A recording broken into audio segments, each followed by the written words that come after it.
Hello students, it's Anuradha ma'am here. Welcome to my YouTube channel made concept easy. आज के video lecture में class 11 psychology के first chapter को continue करते हुए एक इम्पोर्टेंट टॉपिक एक्सप्लेन करने जा रही हूँ, जिसका नाम है development of psychology in India.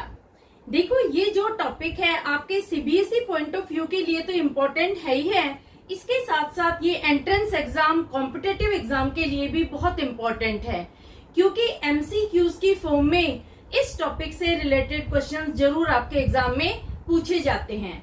चाहे आप एसएससी की तैयारी कर रहे हो, यूपीएससी की तैयारी कर रहे हो, सीटेट की तैयारी कर रहे हो, चाहे नेट की तैयारी कर रहे हो, हर एग्जाम में इवोल्यूशन ऑफ साइकोलॉजी और development of psychology in India से रिलेटेड क्वेश्चंस जरूर पूछे जाते हैं।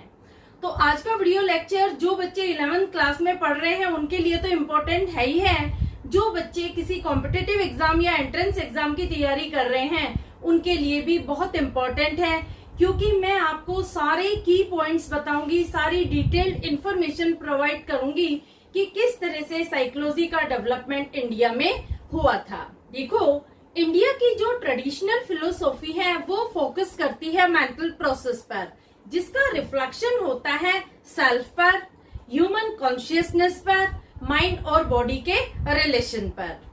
अब मेंटल प्रोसेस में क्या क्या आते हैं? मेंटल प्रोसेस में आता है कॉग्निशन, इसमें आता है परसेप्शन, इल्यूजन, अटेंशन, रीजनिंग। यानी ये चीजें बहुत पुराने टाइम से हम इंडियन फिलोसॉफी में पढ़ रहे थे, जो आज हम मॉडर्न साइकोलॉजी में पढ़ रहे हैं। लेकिन देखो, दुर्भाग्य की बात क्या है कि जो आज मॉडर्न साइकोलॉजी है वो इंडियन ट्रेडिशनल फिलोसॉफी से इन्फ्लुएंस नहीं हुई, बल्कि ये वेस्टर्न साइकोलॉजी से इन्फ्लुएंस्ड हुई थी। क्योंकि देखो, जो ये डिसिप्लिन है साइकोलॉजी, इसका इंट्रोडक्शन वेस्टर्न कंट्री से हुआ था।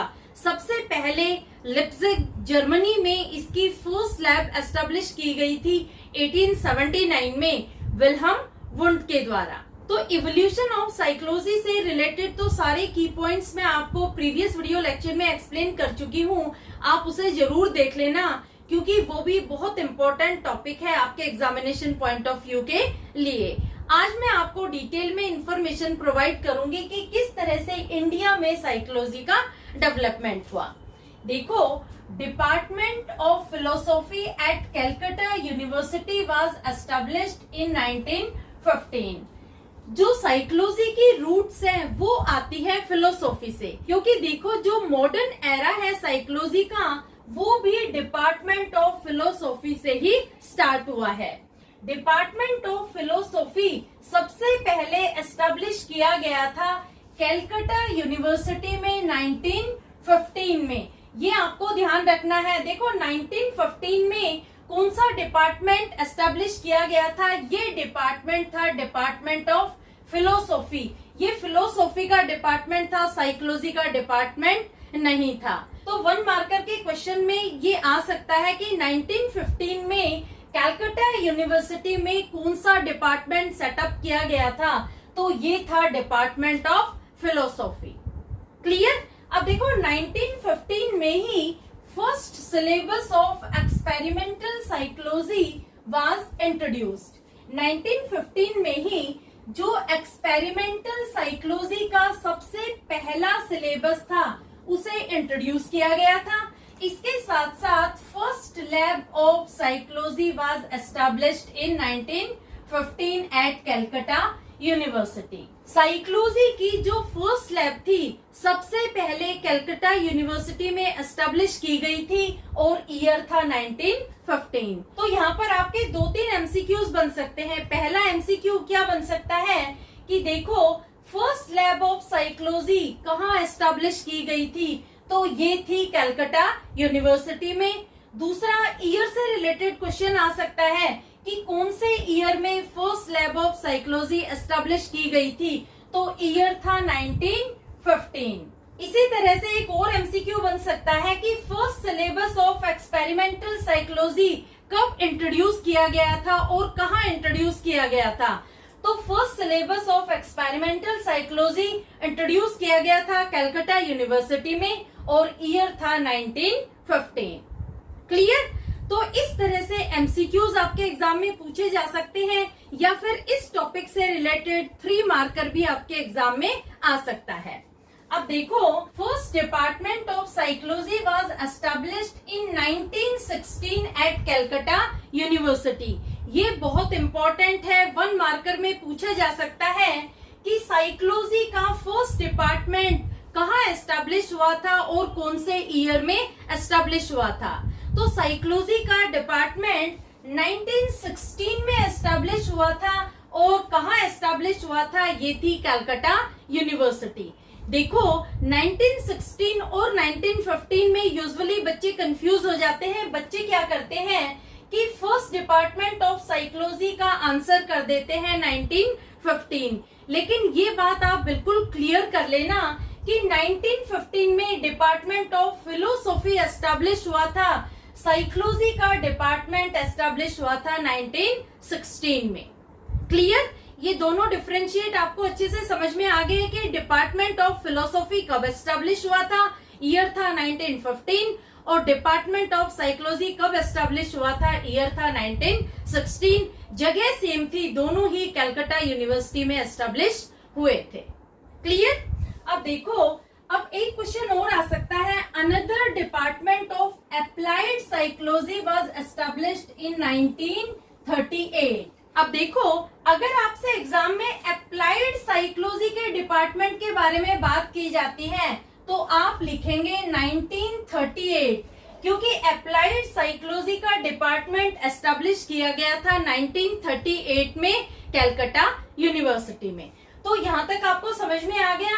देखो, थोड़ा सा कंफ्यूजन है, बच्चे कंफ्यूज हो जाते हैं ईयर में। वो क्या करते हैं कि अप्लाइड साइकोलॉजी भी 1916 में ही लिख देते हैं। आपको ध्यान देना है कि अप्लाइड साइकोलॉजी 1938 में एस्टैब्लिश की गई थी और जो एक्सपेरिमेंटल साइकोलॉजी का डिपार्टमेंट था वो था 1916 में। अब देखो, इंडिया में साइकोलॉजी को डेवलप करने के लिए 2 प्रोफेसर्स का मेन कंट्रीब्यूशन है। 2 साइकोलॉजिस्ट के नाम आपको याद रखने हैं, क्योंकि इन दोनों ने मेजर कंट्रीब्यूशन प्रोवाइड किया था इंडिया में साइकोलॉजी के डेवलपमेंट में। तो पहले थे doctor NN Sengupta, was trained in USA in the experimental tradition of Wilhelm Wundt। जो साइकोलॉजिस्ट NN सेनगुप्ता थे, इनकी ट्रेनिंग यूएसए में हुई थी, यानी इन्होंने एक्सपेरिमेंटल साइकोलॉजी की स्टडी की थी यूएसए में। और किसके अंडर इन्होंने स्टडी की थी, ये फॉलो करते थे principle of Wilhelm Wundt. Wilhelm Wundt कौन थे, ये मैं आपको बता चुकी हूँ प्रीवियस वीडियो लेक्चर में। उन्होंने सबसे पहली लैब एस्टैब्लिश की थी जर्मनी में। क्लियर? तो यहाँ पर NN सेनगुप्ता ने विल्हेम वुंट के प्रिंसिपल्स को फॉलो करते हुए एक्सपेरिमेंटल साइकोलॉजी को इंडिया में भी डेवलप किया। दूसरे थे professor G Bose, was trained in Freudian psychoanalysis and established Indian Psychoanalytic Association in 1922। देखो, दूसरे जो साइकोलॉजिस्ट थे प्रोफेसर जी बोस, इन्होंने सिगमंड फ्राइड के प्रिंसिपल्स को फॉलो किया था। उन्होंने जो थियोरी डेवलप की थी साइको एनालिसिस, इस पर इन्होंने ग्रेट कंट्रीब्यूशन प्रोवाइड किया था। और इंडिया में इन्होंने साइको एनालिटिक एसोसिएशन भी एस्टैब्लिश किया, ईयर था 1922। तो यहाँ पर भी आपका एमसीक्यू बन सकता है कि प्रोफेसर जी बोस ने कौन सा एसोसिएशन एस्टैब्लिश किया था और कब एसोसिएशन एस्टैब्लिश किया था। तो देखो, यहाँ पर प्रोफेसर जी बोस ने साइको एनालिटिक एसोसिएशन एस्टैब्लिश किया था इंडिया में और ईयर था 1922। तो समझ में आया आपको? 2 प्रोफेसर थे, 2 साइकोलॉजिस्ट थे जिन्होंने इंडिया में साइकोलॉजी को डेवलप होने में ग्रेट कंट्रीब्यूशन प्रोवाइड किया था। इनकी हेल्प से इंडिया में साइकोलॉजी को डेवलप किया गया था। कौन कौन थे? पहले थे डॉक्टर NN सेनगुप्ता और दूसरे थे प्रोफेसर जी बोस। समझ में आ गया? अब देखो, department of psychology in university of Mysore and Patna were other centre of teaching and research in psychology. अब देखो, कलकत्ता यूनिवर्सिटी के बाद 2 और यूनिवर्सिटी में साइकोलॉजी के डिपार्टमेंट खोले गए। ये आपको ध्यान रखने हैं ये थे university of Mysore and university of Patna, जहां पर साइकोलॉजी के बारे में टीचिंग और रिसर्च कंडक्ट की जाती थी। तो ये भी आपका एमसीक्यू क्वेश्चन बन सकता है कि कलकत्ता यूनिवर्सिटी के बाद कौन से और दो यूनिवर्सिटीज में साइकोलॉजी के डिपार्टमेंट एस्टेब्लिश किए गए थे। तो ये थी university of Mysore and university of Patna, जहां पर साइकोलॉजी की टीचिंग और रिसर्च कंडक्ट की जाती थी। क्लियर। अब देखो नेक्स्ट पॉइंट आता है, two centres of psychology supported by UGC were Utkal university at Bhubaneswar and at the university of Allahabad. अब एक और इम्पोर्टेंट एमसीक्यू बन सकता है कि दो और सेंटर साइकोलॉजी के थे जिन्हें यूजीसी सपोर्ट कर रही थी, वो कौन कौन से थे। पहला था उत्कल यूनिवर्सिटी एट भुवनेश्वर और दूसरा था at the university of Allahabad. तो ये भी एमसीक्यू आपके एग्जाम में पूछा जा सकता है कि कौन से ऐसे दो सेंटर खोले गए थे साइकोलॉजी डिपार्टमेंट के जो यूजीसी सपोर्ट कर रही थी। तो पहला था उत्कल यूनिवर्सिटी भुवनेश्वर और दूसरा था at the university of Allahabad. यहाँ तक आपके समझ में आ गया। अब देखो, there are nearly 1116 colleges in India that offer various psychology courses. अब देखो ये बहुत इंपॉर्टेंट पॉइंट है, आपको पता होना चाहिए कि आज इंडिया में 1116 ऐसे कॉलेजेस हैं जो बहुत सारे कोर्सेज साइकोलॉजी में ऑफर कर रहे हैं और मोर देन 70 यूनिवर्सिटीज हैं जो वेरियस कोर्सेज ऑफर कर रही है साइकोलॉजी में। क्लियर। समझ में आ गया आपको सारा साइकोलॉजी के बारे में कि किस तरह से साइकोलॉजी का डेवलपमेंट हुआ इंडिया में। अब देखो एक बहुत इम्पोर्टेंट नाम है दुर्गानंद सिन्हा। इन्होंने एक बुक लिखी थी जिसका नाम था psychology in a third world country, जिसका मतलब है इंडिया, और ये बुक पब्लिश हुई थी in the year 1986। Durganand Sinha ने साइकोलॉजी पर एक बुक लिखी थी जिसका नाम था psychology in a third world country, और ये बुक पब्लिश हुई थी 1986 में। तो ये भी आपका एमसीक्यू बन सकता है कि दुर्गानंद सिन्हा की बुक कब पब्लिश हुई थी। तो ईयर था 1986। दूसरा, आपको दुर्गानंद सिन्हा की बुक का नाम भी पता होना चाहिए। बुक का नाम था psychology in a third world country. इन्होंने अपनी बुक में साइकोलॉजी को 4 फेज में डिवाइड किया था। देखो, फर्स्ट फेज था टिल इंडिपेंडेंस, सेकेंड फेज था टिल 1960, थर्ड फेज था टिल 1970 और फोर्थ फेज था पोस्ट 1970। तो ये 4 फेज थे जो साइकोलॉजी के डेवलपमेंट के बारे में एक्सप्लेनेशंस प्रोवाइड करते हैं। तो सबसे पहले हम लेते हैं फर्स्ट फेज जो था टिल इंडिपेंडेंस। जो ये फर्स्ट फेज था ये एम्फोसाइज करता था on experimental, psycho analytic and psychological testing and research. First phase यानी आजादी तक उन्होंने साइकोलॉजी में किस चीज पर फोकस किया? Experimental methods, psycho analytic theory, psychological testing and research. इन्हीं चीजों को साइकोलॉजी में फोकस किया जाता था फर्स्ट फेज में। सेकेंड फेज में आ गया टिल 1960 यानी 1960 तक किस चीज पर फोकस किया गया था? Expansion of psychology in India into different branches of psychology. Second phase यानी इंडिपेंडेंस से लेकर 1960 तक साइकोलॉजी को इंडिया में एक्सपेंड किया गया, यानी बहुत सारी साइकोलॉजी की ब्रांचेस डेवलप की गई। ब्रांचेस ऑफ साइकोलॉजी ये मैं आपको नेक्स्ट वीडियो लेक्चर में डिटेल में एक्सप्लेन करूंगी। बहुत सारी ब्रांचेस हैं जैसे cognitive psychology, neuro psychology, clinical psychology, developmental psychology, बहुत सारी ब्रांचेस हैं। ये सारी फोकस की गई थी सेकेंड फेज में। फिर आता है थर्ड फेज। थर्ड फेज था टिल 1970 यानी 1960 से लेकर 1970 तक चला था थर्ड फेज। इसमें फोकस किया गया था problem oriented research. Psychologist became more focused on addressing the problem of Indian society. अब देखो थर्ड फेज यानी 1960 से 1970 तक इंडियन सोसाइटी की प्रॉब्लम्स पर रिसर्च कंडक्ट की गई। जो थर्ड फेज है ये प्रॉब्लम ओरिएंटेड रिसर्च कंडक्ट करता है। ये इस पर फोकस करता है कि इंडियन सोसाइटी में लोगों को माइंड और बिहेवियर से किस तरह की प्रॉब्लम्स होती थी, किस तरह के सॉल्यूशंस उनकी प्रॉब्लम को रिजोल्व करने के लिए प्रोवाइड किए जाते थे।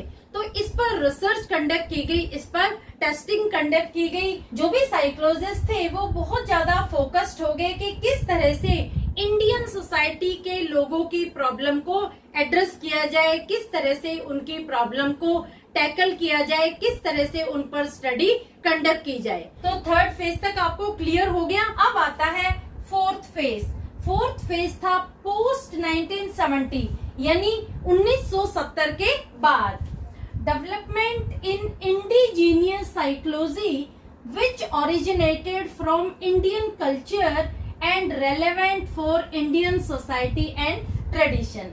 अब देखो जो फोर्थ फेज था इसमें क्या किया गया कि इंडियन सोसाइटी के अकॉर्डिंग ही साइकोलॉजी को डेवलप किया गया, क्योंकि जो पहले की साइकोलॉजी का फ्रेमवर्क था वो टोटली वेस्टर्न फ्रेमवर्क था।